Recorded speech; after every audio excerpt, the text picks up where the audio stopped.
Closing out a fantastic 2025 season here on the Our Coaching Network podcast. We are joined today by new Syracuse assistant Jeremy Hawkins. I am John Brice of FootballScoop.com.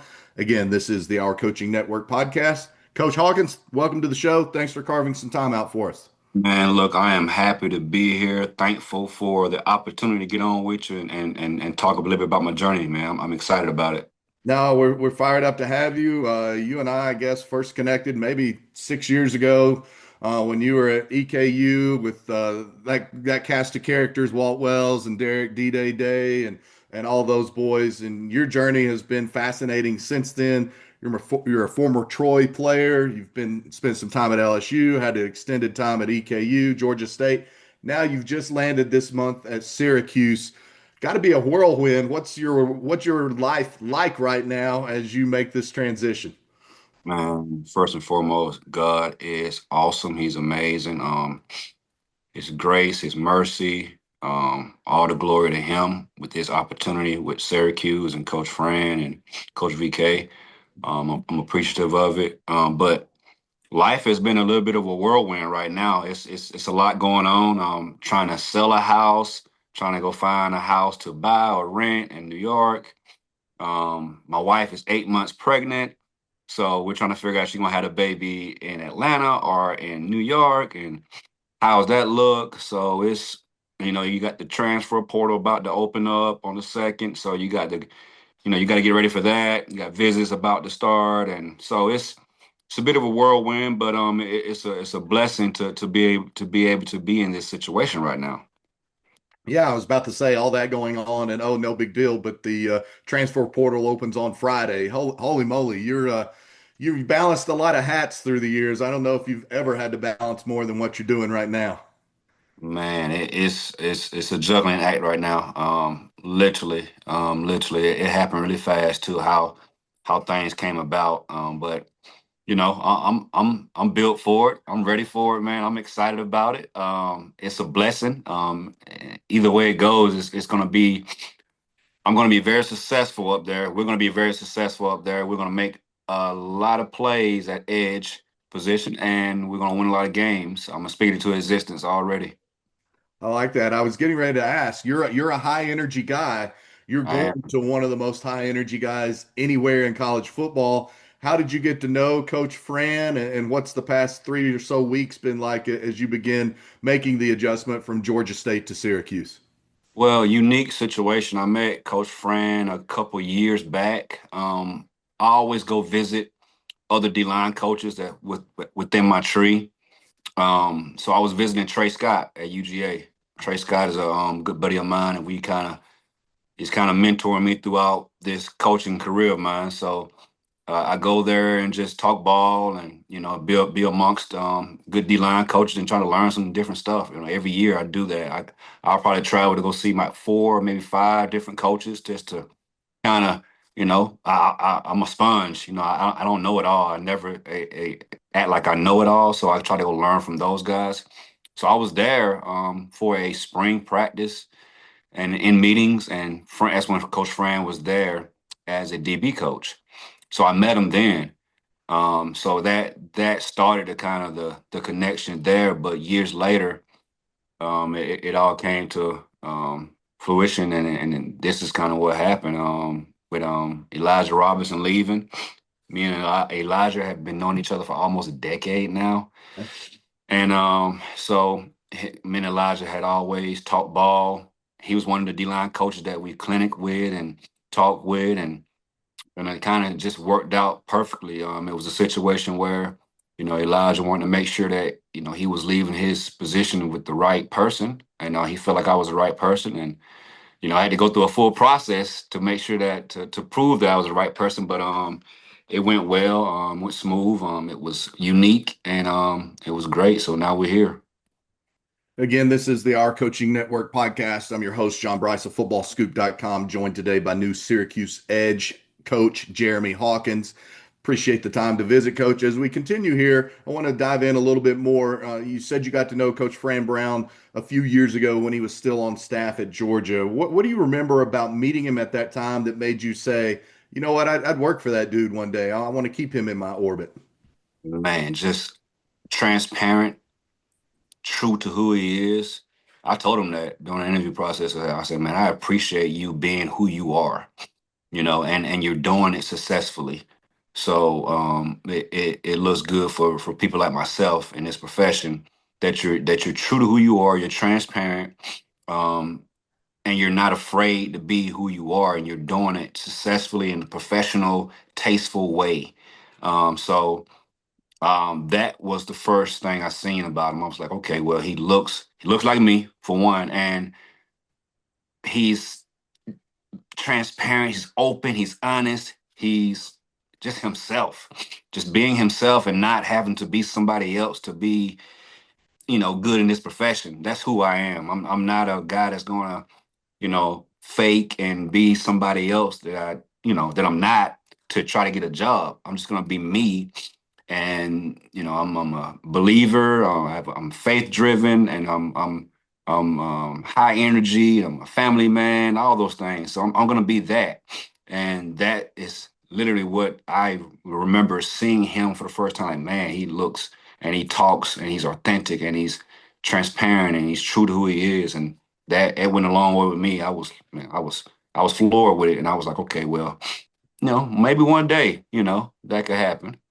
And you have coached at the FCS level at Eastern Kentucky and Mercer. Then you've been G5 at Georgia State. You had a cup of coffee in the SEC with LSU. Now your power conference in the ACC. But authenticity, I feel like transcends all those divisions. How important is that not only for you as a coach, but that your players, whether it be your new ones that you're getting ready to start coaching at Syracuse or the players you've coached through the years, have seen that authenticity and know they're going to get that from you day in and day out? Well, I am who I am, and I'm going to be who I'm going to be. I always tell my guys who I recruit or coach what you see and what you get from me, either on the phone or while I'm texting you or when we talk in person. No matter who's around me, this is who I'm going to be. No matter what podcast I'm on, this is who I am. It's I'm transparent. I am authentic. I'm real. I'm true, and I'm honest. And that's who I am. So I'm not faking it to be a coach. So my energy that I bring, my enthusiasm that I bring every day is real, is genuine. So it's not fake. And one thing about it is that I was raised that way by Lewis and Annie Hawkins, my mother and my father. And that I'm from South Georgia, from Americus, Georgia. So I got that Southern hospitality in me regardless, and I got that honesty in me regardless. And I was raised that way in a country town that was all about football. And we won state championships and ranked in the nation. And it was small town, everybody knew each other. So I was raised like that, and that's who I am. I'm not a fast talker. I'm a guy that's gonna take everything in and do things the right way. So I put that out and I portray that so my players can feel that energy from me, and they get it from me, and they become that type of person too, man. That's just the way it is. I think that's the way you have to be. These kids are like sharks in the water. You drop of blood and they see an ounce of fakeness, they're gonna call you out on it. I'm gonna coach them up, man. I'm gonna work hard. I'm gonna do what I have to do to make sure that things are on point. But man, look, I am who I am, and I'm gonna make sure that they see that every day. You just paid tribute to your parents and the way that they raised you. I think that's awesome. Who else has helped shape the coach that Jeremy Hawkins is today? Man, when you look at it, I got coached by a few guys in college that were really had a big influence on who I am today. And that's Mike Pelton, who was at Georgia Tech for a long time, at Auburn, played at Auburn, all conference player at Auburn, played in the NFL for a little bit. And he's kind of stepped back from coaching now. I think like 2 years ago, he was at Kennesaw State as a D-line coach. But Mike Pelton, who coached me at Troy, and Ricky Logo, who is still now into it now at UNLV as the D-line coach. Ricky recruited me heavily, came in my home, picked me up, took me on my visit to Troy where I played at, and played for him for 2 years, played for Coach Pelton for 2 years. Those guys left. Coach Pelton went to Iowa State and then eventually went to Auburn with the coach from Iowa State, and then Coach Logo went to Vanderbilt, I want to say. So Troy was like a stepping stool to get to the Power Conference, of course, and that's kind of what they are now, still to this day. But those two guys were heavy influence on my life and on my coaching style and ways of doing things, just being genuine and honest and open. I fell in love with both of them and Troy throughout the process of recruiting because of the person and the man that they are. That's awesome. I've been to Troy. I went down last spring and visited with Jared Parker and his staff and did an embed there. You have to love football to love Troy because Ain't no doubt. there's not a whole lot else there. So Ain't nothing else to do, man. no, there's not. But speaking of that, it's not been that long since you played. Maybe about 15 years ago, you wrapped up your career. You also played a little bit of pro ball. So you're still a young coach. How much does that help you relate your experiences to the guys? There was no transfer portal then, but you still played Right. college ball 15 years ago. How much does that help you build those bonds and relate to your players today? I tell them, man, like, look, I've been in your shoes before. I've been in those seats right there. I've been that guy on the other side that's, been tired up all night or whatever I was doing, studying, whatever extracurricular activity I had going on, to be in a meeting at 7 a.m. or being in a workout at 5 a.m. I've been in your shoes. I know what you're going through. I actually played that position. So it's like, I can relate heavily. I can relate heavily. Football is football. The times are different right now, but the portal wasn't a thing back then, of course. Transferring was like frowned upon when I played ball. It was like if you transferred out, you were looked at like being soft, and nobody wanted to do that. Nobody wanted to transfer. It was like, man, you better stick it out and grind it out and go earn that position. And that's how you earned your stripes back then. Now it's different. Now it's like, man, look, I got this first or second year. If things don't work out, I'm gone. And it's understandable. That's a part of it now because you got NIL. There's so much money out there to be made that these guys are going to make the money. If money was involved like it is now back then I probably would have transferred out and went up and made some money too myself to help my family out. Because at the time, my family was struggling. We were struggling. We was raised, poor. I lived in the projects and I lived in the wheat trailer park. So, and it was tough coming up. So I know what it's about. So if that was the case back then, I probably would have transferred a couple times, to make sure that my family was okay and I was in a good situation. So I can relate, but at the same time, I can understand why these guys are doing some of the things they're doing. I can relate with them heavily. The position wise, the meetings. We won every year I was at Troy. We won a conference championship. We never had a losing season. I've never had a losing season in my career besides the coaching the last 2 years at Georgia State. This is the first 2 years of me having quote unquote like bad years. In high school, we were ranked in the nation coaching. I mean, playing. College, we won every year. So I'm a winner, and I can relate to them, playing the game at a high level. Even though I was in the Sun Belt, but it's FBS ball, it's Division One ball. Hell, we beat Oklahoma State on ESPN on Thursday night when Mike Gundy was that speech was come at me. I'm a man. I'm 40. That was after Detroit lost. And I played a damn good game that game. So I love I can relate with them, man, and I kind of let them know, like, look, you can do this. I did it. It was tough on me. It wasn't easy, but what I got it done. I love that. I love that the memory's still fresh within you. That shows a part of who you are. That shows a part of how you're driven, and you are authentic. And as we continue to visit with that, you do have the stripes. You grew up, so to speak. You came out the mud to get to where you are. Right. But it is a more transient time than ever before. So how do you establish that culture in an era where you might have a guy coming into your room in 10 days that you've never talked to in your life before? Yeah. I think we're in a time right now that you got to get used to that type stuff. You got to get used to not really. For one, you got to get used to being in a room with guys that all of them make more money than you. Yeah. Even had a P4 program. I'm making good money, but it literally everyone in that room is probably making more money than me. Like 85% of them. That's just what it is. Right. So you got to motivate them. I think these individuals want to be coached, just like NFL guys. You got Miles Garrett who's making godly money right now.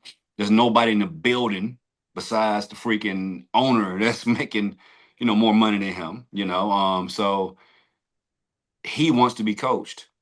These kids want to be coached the right way. They want to be coached hard. They want to learn. They're eager to learn. So you got to make sure that you provide them that. You got to make sure you honor that coach title that you have. I'm a coach. I'm gonna be a coach. I'm a coach. I'm a life coach. I'm a mentor. I'm an on the field coach. I'm a just come in my office and let's have a normal conversation coach. Whatever the case may be, I'm gonna coach you. I'm gonna mentor you. I'm gonna love you up, tough love, some soft love, whatever's needed for the situation is gonna be done, no matter who it is. Like I can go and talk to a 3-year-old, or I can have a great conversation with an 82-year-old man or woman. It's for me, it's just about people, relationships. So when I go into a room, when I see an individual that's he needs a little tough love, or he needs a little TLC, whatever the case may be, we'll get it done. Either way it goes, it's about everybody having a good relationship with each other, and we want everybody to be bond and have that brotherhood in that room, and that's why we call it trench mob. That's kind of what we do, and we it's a brotherhood. It's what we do every day. It's not fake. It's authentic. It's on the field. In between drives. It's at practice. It's in the dog days of the summer. It's in the cold winter workouts. It's in all that. We're a brotherhood, and it's built that way. You walk in that room. When I met those young men, I'm gonna be coaching here at Syracuse. Yeah, I was confident because I know my worth. I know who I am. I got God beside me at all times, and those kids, they understand that, and I know ball. That's football, and I continue to get better every year, at coaching, and I've worked on my craft for so long. I didn't know a thing when I got into coaching, but I was eager to learn, and I would ask questions. I would make sure I do all those things, so when I get when I get an opportunity like this, I'll be ready for it. So Well, and that's that eagerness to learn that has allowed you to have such an impressive career arc because you're still growing every single day that you're in coaching. We are again visiting with Jeremy Hawkins, the new edge coach at Syracuse. I'm John Brice of FootballScoop.com here on the Our Coaching Network podcast. This is an awesome visit. I don't want to take up too much of your time because your life is absolute chaos right now. A wife 8 months pregnant. You're going from sunny Atlanta, mostly warm year round, to the cold New York, Syracuse, New York weather. So we won't keep you too much longer. I do want to ask you, we've asked philosophy, we've asked culture. Now talk to us about actually coaching the edge position. What do you look for? What do you try to emphasize? What are the details and the non-negotiables in Jeremy Hawkins' room for somebody who's going to play edge for you? well, tangibles for sure in the ACC. You got to have the tangibles. You want the 6'2" plus, the 250 plus. You want a guy that has some length, some good bend, some hip flexibility, some good ball get off, change of direction, all those things, right? A good football player. ACC Power Four. That's what it is. All right, but I'm looking for character. I'm looking for the right character, the right person for the room. All right.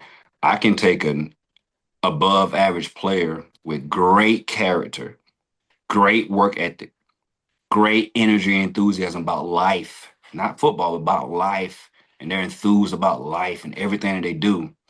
And we can make that person a great damn player for sure. So when it comes down to it, somebody that can stop the run, all right, because that's the only way you're going to be able to rush the passer is to stop the run. Once we stop the run and set edges, and then we can convert into a pass rusher. But when it comes down to it, the great character of a man, that's what I'm looking for. The type of person that you are. On the field stuff, of course, that's just a given in this conference. You got to have that. If you don't have that, we won't be talking to you in the first place. So but once we get past that part, and who is the person, who's the man, and then are they smart? Can I put them on the board, and can they kind of retain what I gave them, and kind of if I go through a meeting with a kid for 30 minutes and I give them 10 minutes of information, I'm gonna erase everything off that board, and here you go, here's the marker, draw it up, let's talk about what I just talked about, let's see if you're really paying attention, that type stuff, because when it comes down to it, you got to be able to learn fast. You got to be able to hit that field and learn fast, and go play ball at a high level, very fast at all times, consistently. So that's what I'm looking for. Character in a man, smarts, witty, enthusiasm, energy, just being a dog, really, man. We got a thing that we say, I call it EAT. I call it energy, enthusiasm, attitude, and technique. All right. We're gonna have energy, we're gonna have enthusiasm, we're gonna have attitude, we're gonna have technique. If we do all those things, man, with high character, and man, just a motor out of this world, fanatical effort, we'll be okay. I like it. It's the last Monday of 2025, so I am not signing up for any pop quizzes today, but I promise you I have been listening this whole time. Winding down to our last couple of questions here with Jeremy Hawkins, new edge coach at Syracuse. First one, I feel like I kind of know the transfer portal world. Like I'm involved in it. I talk to you guys, I talk to agents, I talk to kids. I know what it is, but I don't know what it is. How would you describe what's getting ready to open up on Friday and what the next 2 weeks of your life and coaches' lives are going to be like for this first ever only 2 week one window transfer portal? Well, it's gonna be controlled chaos. I think they have done a great job, these agents and the kids, of basically putting out there they're gonna, jump into the transfer portal on January the 2nd. So it's been 2 weeks now, maybe more, 3 weeks. Heck, for D2 and FCS players, it's been longer than that they have put out there that they're going to be in the portal. So you can't make contact with the kid, but you can go look at his information, his film, and do some homework on the kid.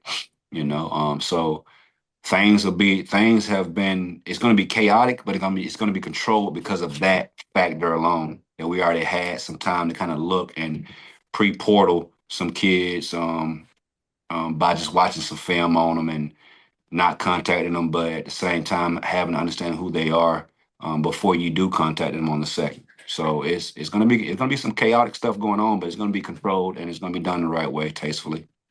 I love it. I love it. Maybe we can convince you to keep a diary when it's all going on and then come back and share it with us after the portal closes. Man, I can write a book with all this stuff in my career right now. Let's do it. All right, last one. I try to have some fun with this one.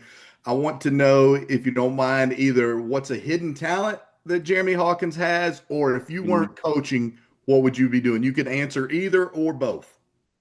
If I was not coaching, what would I be doing? I would be an electrician. I was kind of lined up for that, to go and get a trade out of high school at this technical college in my hometown. I had lined up, for that, or either, if I got a scholarship, I was gonna play football. I didn't know at the time. I was like a junior in high school. I had got a couple, D2 offers, and I still was like, I don't know if I want to go play D2 ball or that type of stuff. And then after I blew up, offers started coming in. It was the electrician stuff went to the side, and it was all ball then. So I would probably be the electrician, making really good money right now, and living a good life and at home, and not living this chaotic lifestyle of a coach. But but God has me in this for a reason, man, and I'm thankful for it, and I'm living in my purpose. Yeah, my wife's uncle is an electrician, and like two of her uncles are electricians, and three of her cousins. So I know about that. That is some good money. That is No doubt. that is some that's power conference money for There you go. non-conference. There you All go. right, this has been a great visit, Jeremy Hawkins, Syracuse edge coach. Cannot thank you enough for joining us. Wishing you all the best in 2026. Thank you for having me on, man. Go Orange. All right, absolutely. Jeremy Hawkins of Syracuse. I'm John Brice of FootballScoop.com. This has been the Our Coaching Network podcast. Until the next one, enjoy this one and Happy New Year.